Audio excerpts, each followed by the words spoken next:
All right, now for some District 5030 royalty. That would be you, Virginia. She is going to come up and introduce an update that has to do with Seoul and has to do with our Young Rotary Leaders. So, Virginia McKenzie. Thank you, Sue. So I am very proud to introduce you today to Zoe Mote. She is incoming VP of Membership at Seattle City Rotaract. She is also a member of the Fremont Rotary Club. Rotary International now says you can be a Rotaractor and a Rotarian at the same time. She's one of the very first.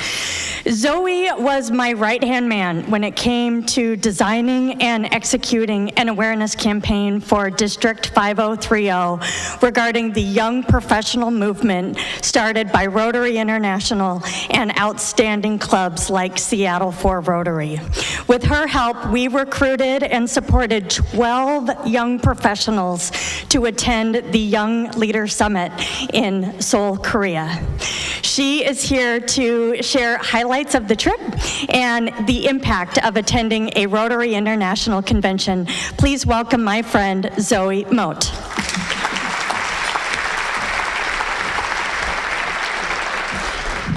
Thank you, Virginia. So I've been part of Seattle City Rotaract for about a year now and a recent Fremont Rotarian, and one thing I love about some of the presentations is the interactive portion. So before I jump into my conversation here, I'd love just a quick show of hands. How many people have been to a Rotary International conference? That's a pretty good number, considering there's about 0.5% worldwide of Rotarians actually attend. So this last year, the Rotary International Convention was in Seoul, Korea, about 45,000 people. It's fantastic. It's like a district conference, like on steroids. There's so much happening simultaneously. You kind of have to stop and figure out, what do I want to get out of this? For me, I was really there for the Young Leaders Summit. The Young Leaders Summit was a full day of programming the day before the conference. It had 600 young professionals from 70 different countries. Ages ranged from about 18 to 35. I know our young professional in 50-30 is a little more generous than that. In order to go, you had to have a nomination from the district governor. You had to have an application. It was a pretty thorough process. So 14 of us from District 50-30 attended, 12 Rotaractors, 5 of which were from Seattle City.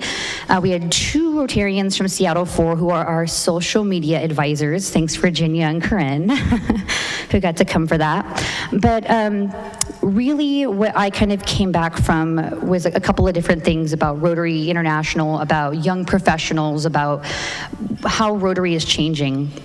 So I had the opportunity during our Young Leaders Summit to hear a speech from Ravi, who is our current RI president. He shared a story with how he got into Rotary. And we all like to believe we all get into Rotary because we have the purest of intentions. Ravi got into Rotary at 21 years old. He decided all the Rotarians are, older gentlemen. They probably have eligible daughters. That's how our RI president started in Rotary. So there's no real wrong reason to join Rotary. That's what I learned. So I was actually impressed that he started at 21. So I just want to ask, kind of survey the room, raise your hand if by 45 years old you were a Rotarian. Okay, keep your hand up if you were a Rotarian when you were 40, when you were 35, when you were 30. Yeah. Congratulations, you guys. You started early. Yeah, I was going to say kudos.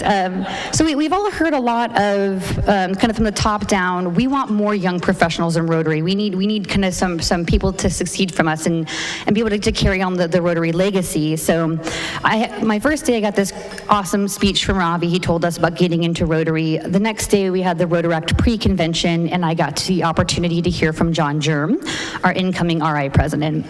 And he was telling us a story about how the day before he was at a dinner with tons of district leaders from around the world.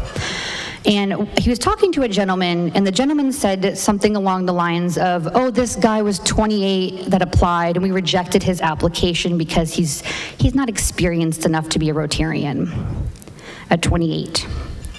So John Germ said that he had to pick himself up off the floor, and he turned to the guy and he said, how old were you when you joined Rotary?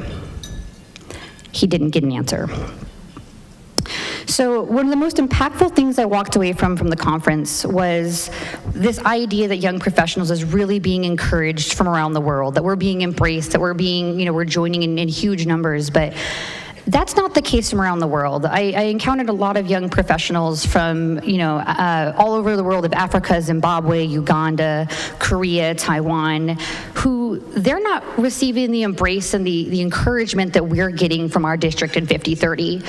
Virginia had told me that we really are embracing it in 5030, and I believed her, but I was shocked to find out that's not the case from around the world. So the 12 young professionals that were able to join the Young Leaders Summit, we just want to say how thankful we are for the support provided by our district, the support provided by Seattle 4, especially since 5 of us are from Seattle City, for the fundraising efforts, and for everyone that donated. We are incredibly appreciative. And one last tidbit I'd like to share about my trip was, I was fortunate enough not just to go on this trip, but to actually get to spend time and get to know some of the Rotarians in our district. I had been communicating with Terry Pickering for 6 months before I met him in person in Seoul. I got the opportunity to meet Gene Lippitz, who has so many water projects happening around the world. He's with Lake Union. I had a genuine conversation over a wine fellowship with Kathy Gibson, our incoming president for Seattle 4. So in conclusion, I traveled halfway across the world to get to know our district better. So I want to say thank you for allowing me to speak today, and I hope to see you all in Atlanta next June.